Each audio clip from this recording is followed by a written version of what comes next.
12ª pregação de Jonas, consequências do arrependimento. Os irmãos que estão aqui já estão habituados, né? Estamos começando mais uma pregação de Jonas, 12ª, e a gente vai terminar hoje, se Deus permitiu, capítulo 3 aí. Acompanhe comigo do versículo 5 em diante, por favor, meus irmãos. Jonas 3, 5. Os habitantes de Nínive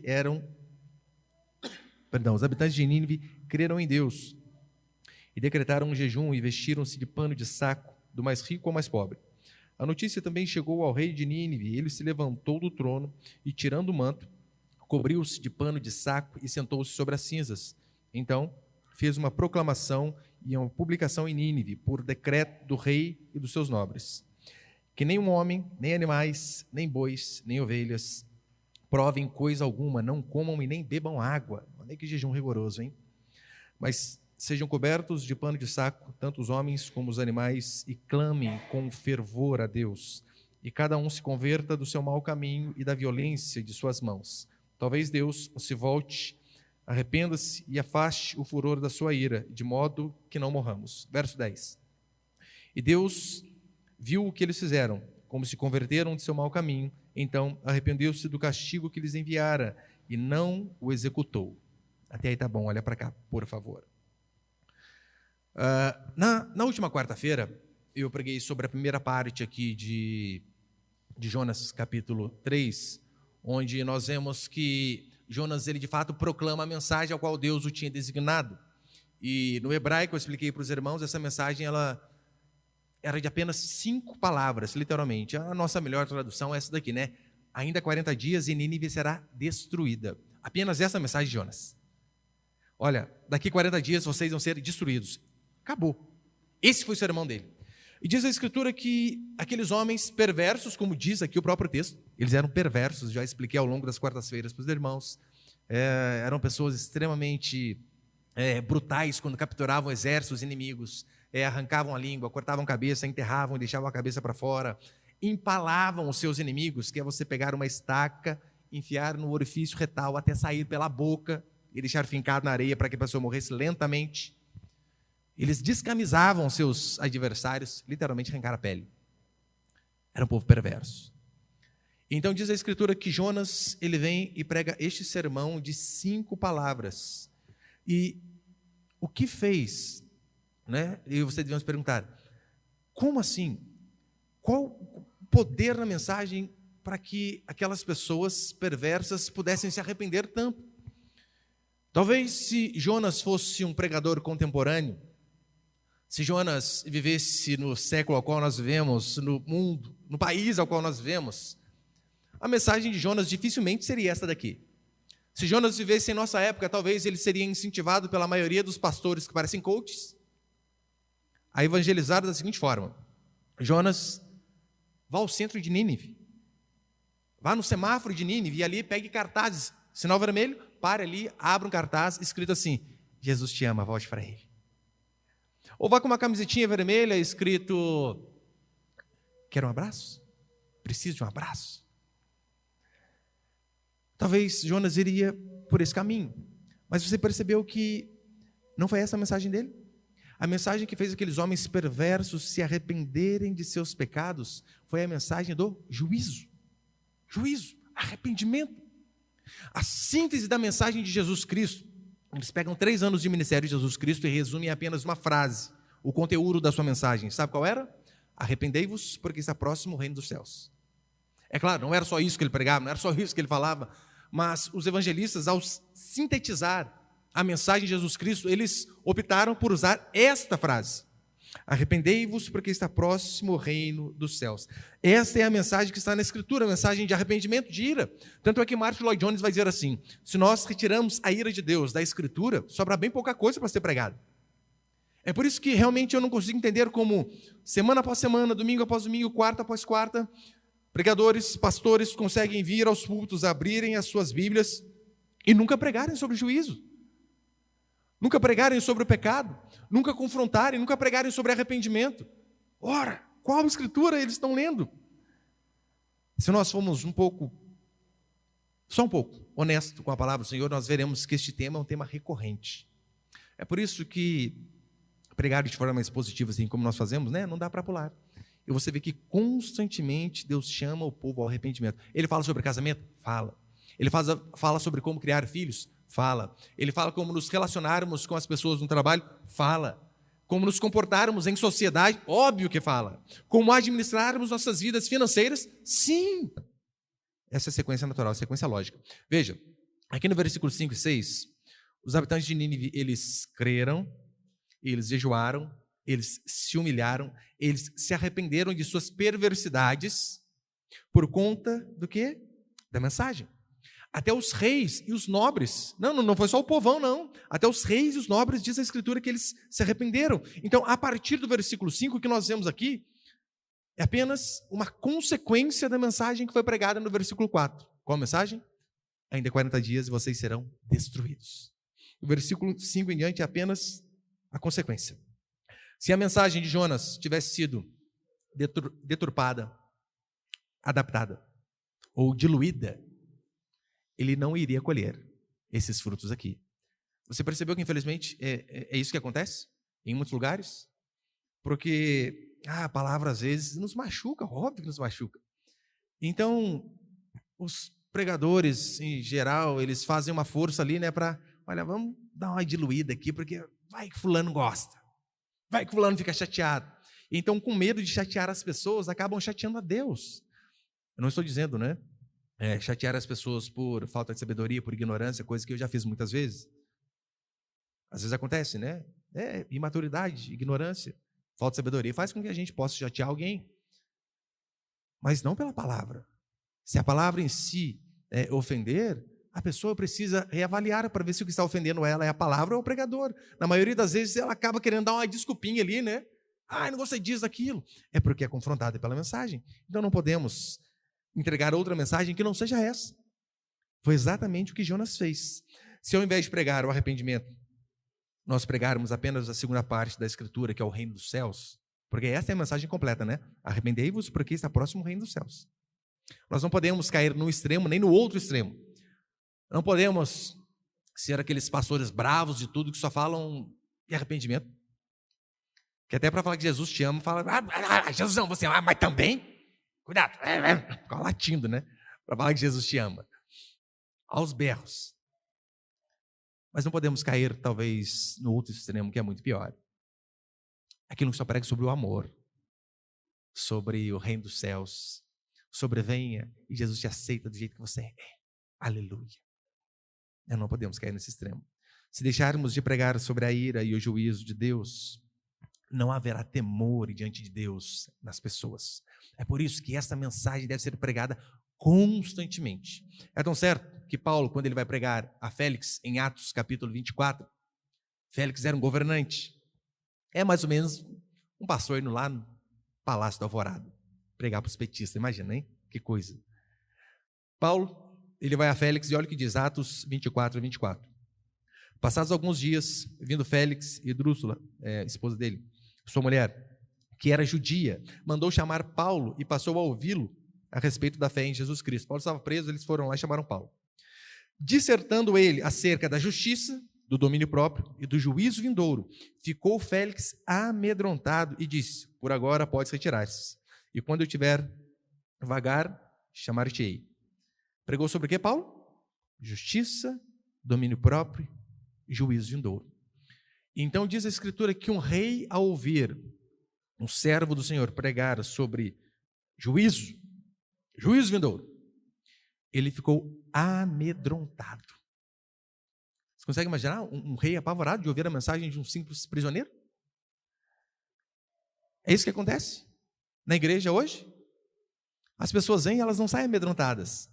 Por vezes elas vêm cheias de pecado e saem felizes consigo mesmo. Por quê? Porque o pastor acabou de falar, você é espelho que reflete a imagem do Senhor. A pessoa, ela chega assim, eu acho que eu sou mau, mas ela ouve o pastor dizendo, não, você é preciosidade, raridade. Ela sai dali sem querer mudar de forma alguma. Porque não ouve essa mensagem aqui. O evangelho de hoje está em decadência. Nós chegamos ao absurdo, queridos, de pastor, de igreja grande, dizer assim, o gay tem que ter orgulho de ser gay. Pastor. Nós chegamos ao absurdo de pastor de igreja tradicional dizer que a Bíblia precisa ser atualizada. E esse mesmo pastor que diz que a Bíblia precisa ser atualizada chama Priscila Alcântara para cantar de novo na sua igreja, para louvar. Sabe quem é a Priscila Alcântara, né? Aquela que no sábado canta sentadona, e sentadona ali não é no sofá, não. É naquilo mesmo. E no sábado canta sentadona, mas domingo canta e louva ao Senhor. Esse é o absurdo que nós temos chegado. Em Malaquias 3,18 diz que nós veríamos a diferença entre o justo e o ímpio, entre aquele que serve e o que não serve a Deus. Mas hoje em dia essa diferença tem sumido. A gente não vê. Dificilmente nós conseguimos olhar para uma pessoa e, com base em seu comportamento, no que ela fala, como ela se veste, dizer, olha, essa pessoa aqui é diferenciada. Por quê? O mundo tem entrado dentro da igreja, em vez da igreja influenciar o mundo. Não há diferença mais. Tanto é que, fala, isso não é triste, às vezes, você está lá no seu trabalho e diz, eu sou cristão. A pessoa, você, não acredito. Mas isso é uma decepção tão grande, né? Porque realmente hoje não há diferença. A roupa é a mesma, o modo de falar é o mesmo, de se vestir, de se relacionar. Eu sempre lembro o exemplo de Pedro. Lembra Pedro?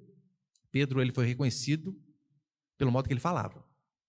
Mesmo negando a Jesus Cristo. Lembra a mulher ali? Você é um deles, rapaz. Você estava com ele. Pedro, não estava não. Juro por Deus que eu não sei quem era Deus. Não sei não. E a mulher, não estava assim. Não estava. E ela fala assim, claro que eu estava, rapaz. Se eu modo de falar, te denuncia. Dá para ver. Você fala igual ele. Você estava junto com ele. A igreja, infelizmente, ela tem ido para um caminho tão perdido, tão perdido. Eu vou dar um exemplo para você de coisa que eu passei triste, né? Eu fui a uma conferência, ano passado, de igreja reformada. Igreja reformada, igual nós. Grande, tradicional. E fomos 4 pastores de nossa igreja. Eu, o pastor Rodrigo Mocelinho, o pastor Michael e o pastor Anderson. E eu lembro que nós estávamos, antes de começar o culto, né? E olha quem foi nessa conferência. John Piper, Augusto Nicodemos. Você vê que é o pessoal top mesmo. E eu lembro que nós estávamos sentados assim na fileira no banco. E logo à nossa frente, tinha um rapaz e a namorada sentada no colo dele, no banco da igreja. Espero que seja namorada, pelo menos, né? Dos males menor, né? E os dois davam aqueles beijão de língua dentro da igreja, sentado no colo do cara. Eu ficava assim, gente do céu, que lugar que eu tô. Não é possível, não é possível. Daí depois chegou o pastor da igreja, óbvio, né, para começar o culto. Na hora que o cara chegou aquele estilosão, sabe aquelas calças mais justas que Deus, né? Verdadinha. Deus é justo, mas a calça do pastor ali é fenomenal. Olha como ele cumprimentava a igreja. Fala, galera, boa noite. Não, eu falei, tá explicado, esses dois atarracados, um no colo do outro beijando aqui. Tá explicado. É porque o pessoal quer ser tão liberal, né? Parecer tanto com as pessoas para atraí-las, que eles não veem. Será que é ser religioso demais, né? Começar o culto assim? A paz do Senhor, boa noite. Não é religioso demais, né? Vai para os irmãos, olha, uma irmã veio aqui para a nossa igreja, e ela falou que ela tomou um susto quando eu fui começar o culto e disse assim, abra sua Bíblia comigo no Evangelho de Lucas. Como assim, pastor? Abra a Bíblia? Que abre o quê, criatura? Falei, não, que de onde que eu vim lá, né? São exposições de livros, de autores, não sei o que. É isso aí, o culto gira em torno disso. Semana da saúde, depois a semana do bem-estar, depois a semana da coisa. Gente, que tristeza, que tristeza. Nós não iremos ver as consequências que ocorreram aqui no versículo 5 se nós adaptarmos o Evangelho, diluirmos o Evangelho, pregarmos um Evangelho raso, superficial. Não vamos ver de forma nenhuma. Como dizia Paul Washer, né, como não há mais poder de Deus em nossos ministérios, usemos de todos os artifícios mundanos para manter defuntos se movendo. É isso que a igreja faz. Ela oferece entretenimento, a maioria. Quer que o povo se sinta bem. É por isso que a igreja de Deus ela tem a cada dia mais se parecido com o mundo. Tem deixado de ser sal. Lembra que Jesus Cristo disse que nós seríamos sal? O sal é aquele que não deixa as coisas apodrecerem. É isso que nós temos que ser. Agora, o sal que passa a ser insípido, que perde o seu sabor, o que acontece com ele? Pisado. E esses que vão pelo caminho do progressismo, do liberalismo teológico, esses que seguem esse caminho de não podemos ser tão radicais assim.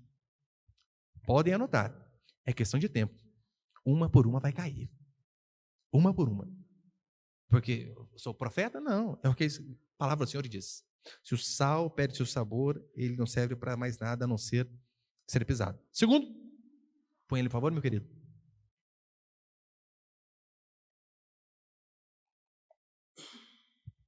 Segundo princípio, a fé sem obras é morta. Versículos 5 e 6, acompanha comigo, por favor.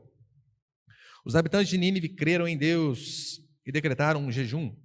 Vestiram-se de pano de saco, do mais rico ao mais pobre. A notícia também chegou ao rei de Nínive. Ele se levantou do trono, tirando o manto, cobriu-se de pano de saco e sentou-se sobre cinzas. Essa veste de pano de saco aqui era literalmente algo mais ou menos parecido com um saco de estopa, saco de milho, sabe, de colocar milho. Aquilo ali era apenas um símbolo de humilhação, né? Humilhação. Mostrar do mais rico ao mais pobre, todos com a mesma vestimenta, mostrando assim, não, nós estamos aqui nos humilhando. Pastor, mas poderia ser fingimento? Claro que poderia, claro, mas não foi. Por quê? Porque Deus vai testificar que não foi. No versículo 10, olha o que ele vai dizer. Jonas 3,10. E Deus viu o que eles fizeram, como se converteram do seu mau caminho. Deus viu o que eles fizeram e como se converteram do seu mau caminho. Ou seja, Deus está testificando que aqueles homens e mulheres tiveram um arrependimento verdadeiro. E é importante você lembrarmos que a fé sem obras, como diz Tiago, ela é morta. Veja, aqui eles jejuaram. Lembra que nós lemos aqui? Ficaram sem comer e sem beber água. Isso que é jejum de verdade. Então, quando você for jejuar, pastor, eu posso jejuar de Instagram? Não, claro que não. Jejuar de televisão, tem um povo que quer jejuar dessas coisas, pelo amor de Deus. Você morre sem isso, apesar que tem uns que morrem, né? Tirou o Instagram, o Facebook, da crise de abstinência. Mas jejum está relacionado à comida mesmo. À humilhação, aqui no caso, sem água. Alguns estudos aí vão dizer que a gente pode ficar no máximo 3 dias, né, sem beber água. Mas tamanha era a humilhação dessas pessoas aqui. Eles se humilharam e não apenas mostraram arrependimento externo, mas também rasgaram o coração. E a prova foi que o próprio Deus testificou. Porque Tiago 2,17, Tiago vai dizer assim: assim também a fé por si mesma é morta, se não tiver obras. Mas alguém dirá: tu tens fé? E eu tenho obras. Mostre-me a tua fé sem obras, e eu te mostrarei a minha fé por meio de minhas obras. Você diz que tem fé? Eu vou mostrar para você a minha fé através das minhas obras. Você sabe, né? A fé, ela é algo abstrato, algo imaterial. Não tem como a gente pegar a fé, segurá-la, não tem como. O arrependimento confessado com a boca e até com lágrimas, ele pode não ser verdadeiro, claro que pode. A pessoa pode vir ao culto e chorar litros de água e mesmo assim ser um falso arrependimento. A não ser que este arrependimento seja seguido de mudanças de atitude. Isto aqui é fundamental para mostrar um arrependimento verdadeiro. Não é isso que Jesus Cristo vai dizer? A árvore nós reconhecemos como? Pelos frutos. O arrependimento também. Frutos de arrependimento. Lutero tem uma frase magnífica dele que Lutero vai dizer assim: não voltar a fazer determinada coisa é a essência do mais verdadeiro arrependimento. Não voltar a fazer determinada coisa é a essência do mais verdadeiro arrependimento. Eu com todas as vênias possíveis, né, eu discordo um pouco de Lutero aqui. Pastor herege, né, discordar. Porque Lutero vai dizer, olha, não voltar a fazer determinada coisa é a essência do mais verdadeiro arrependimento. Eu acredito que pode, sim, haver um arrependimento verdadeiro, genuíno, e ainda assim, cairmos na mesma coisa. Eu já prometi inúmeras vezes à esposa e filhos que eu vou ser mais paciente. Não fui. Loprei. Que bravo. Mas houve um arrependimento verdadeiro. Eu falei, dá mais uma chance. Vou tentar outra vez. Então, mesmo um cristão verdadeiro, ele pode voltar a cometer o mesmo pecado. Primeira, a diferença basicamente é a seguinte, põe os dois ali, por favor. 1 João 1,8. Pode pôr o outro também. 1 João 1,8 João vai dizer assim: se dissermos que não temos pecado algum, enganamos a nós mesmos e a verdade não está em nós. Ou seja, a partir do momento que alguém diz não ter pecado, ele está tendo pecado porque ele é mentiroso. Se você diz que você não tem pecado, você está pecando porque você está mentindo. Só que há uma grande diferença entre ter pecado e viver em pecado. Ter pecado é o que nós temos, é surto de ira, inveja, como eu falei do jovem rico aqui domingo. Quem nunca? Quem nunca? Mas em 1 João 3,9, João vai dizer assim: aquele que é nascido de Deus não peca habitualmente, pois a semente de Deus permanece nele e não pode continuar pecando, porque é nascido de Deus. Aquele que é nascido de Deus, na versão revista atualizada, vai dizer: aquele que é nascido de Deus não permanece na prática do pecado. Então, há uma grande diferença entre pecar e permanecer de forma habitual na prática do pecado. É claro, né? Pecar de forma não habitual, ou seja, vulgo, a escorregada. Ai, escorreguei! Deus perdoa? Óbvio que perdoa. Vai ter consequência? Claro que vai ter. Claro que vai ter consequência. Mas viver na prática do pecado é algo totalmente diferente. O que seria, por exemplo, um exemplo de viver na prática do pecado? O casal mora junto, não é casado e não quer casar. Não, vai ficar assim mesmo.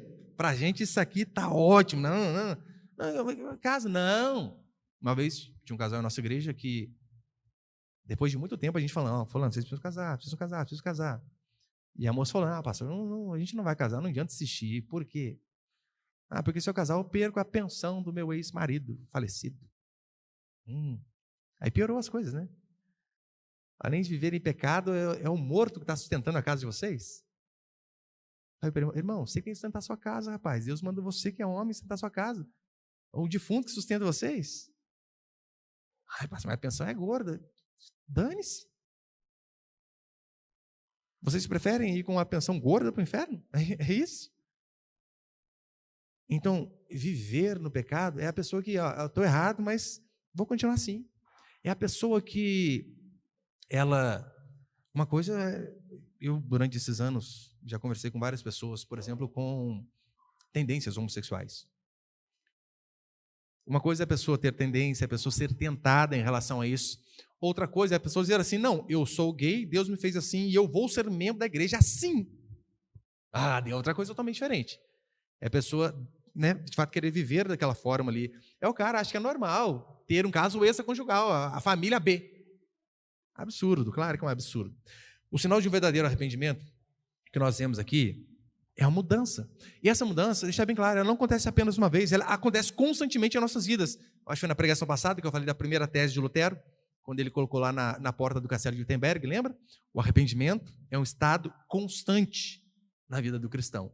Ou seja, né, nós vivemos de arrependimento. E varia, né? Coisas pequenas, coisas maiores, mas nós vemos que estamos errados e nos arrependemos e vou fazer diferente.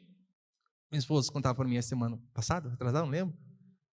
Irmã, está vindo para a nossa igreja há pouco tempo, foi tirar férias lá, e depois de vir à igreja, de ouvir as pregações, um monte de coisa, falou: Raquel, não consegui colocar biquíni de jeito nenhum. Falei: glória a Deus, aleluia. Por minhas irmãs aqui, tinha que ir tudo de burca, né, na praia. Só o olhinho, aquele de tela ainda, né?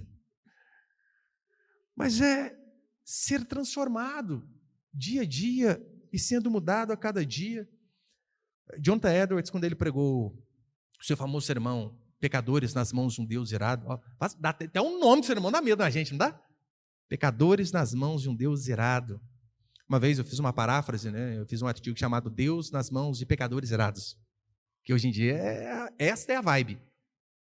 Ai de Deus se não fizer o que o povo manda, ai de Deus. E alguns relatos históricos vão dizer que quando ele pregou esse sermão, Pecadores nas mãos de um Deus irado, as pessoas sentiam tanto pavor que elas pensavam que o chão ia se abrir e elas seriam tragadas. Há relatos de pessoas que saíam da pregação e iam à delegacia se entregar. Aí o delegado: por quê? Não, eu cometi pecado, que pecado? Eu desejei uma pessoa que... Não, eu não posso prender você por conta disso. Eu mereço. Tamanho era o temor que essas pessoas tinham. Se ver como miserável é a porta de entrada para o céu. Não há outro caminho. Lembra o jovem rico que eu preguei domingo? O jovem rico, ele perdeu a oportunidade porque ele achava que seus méritos, as suas obras, seriam capazes de o salvar. E não foram. É necessário confessar o pecado, confessar que se é pecador, e é necessário andar em arrependimento. Isso é fundamental. Não pode haver, uma cisão, uma separação entre aquilo que nós falamos e a vida que vivemos. Você falar que você acredita, isso você pode falar da forma correta, professar a fé correta. Só que se você não vive de acordo com aquilo que você diz, você está sendo hipócrita. E terceiro e último para encerrar, você bem curtinho, põe ele, por favor.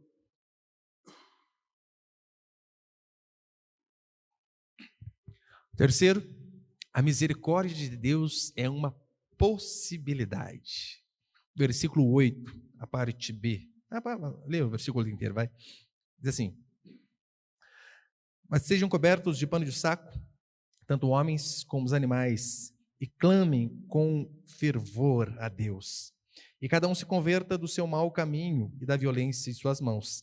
Talvez Deus se volte, arrependa-se e afaste o furor da sua ira, de modo que não morramos. E Deus viu que o que eles fizeram, como se converteram de seu mau caminho, então arrependeu-se do castigo que lhes enviaria, e não executou. Olha o que o rei está dizendo.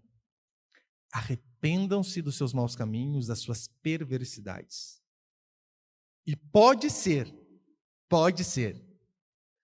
que Deus tenha misericórdia de vocês. Pode ser. Você reparou que aqui eles não estão exigindo nada? Não são como os crentes de hoje, porque os crentes de hoje exigem, né? Eles jejuam e exigem. Deus, eu jejuei, eu exijo, eu determino. Não determina nada, meu irmão, não é nada. O padrão nosso não é esse determinismo que nós vemos em muitos lugares. O padrão nosso é a mulher cirofenícia, que ela chega clamando a Deus pela filha doente. E Deus diz, não. E pior, né? Não convém tirar dos cílios e dar aos cachorrinhos. Que tapa na orelha, hein? E o que ela faz? Sai dali brava com Jesus Cristo? Não, ela se humilha ainda mais. Oh, Senhor, até os cachorrinhos comem das migalhas que caem da mesa de seu Senhor. Então, por conta desta humilhação, Jesus Cristo vai intervir na vida dela. Quando o perdão ele é dado, ele é um ato de graça, não é algo merecido. Claro que não. É por isso que buscar o favor divino não é se determinar nada, mas é clamar por graça. É falar, Deus tenha misericórdia da minha vida.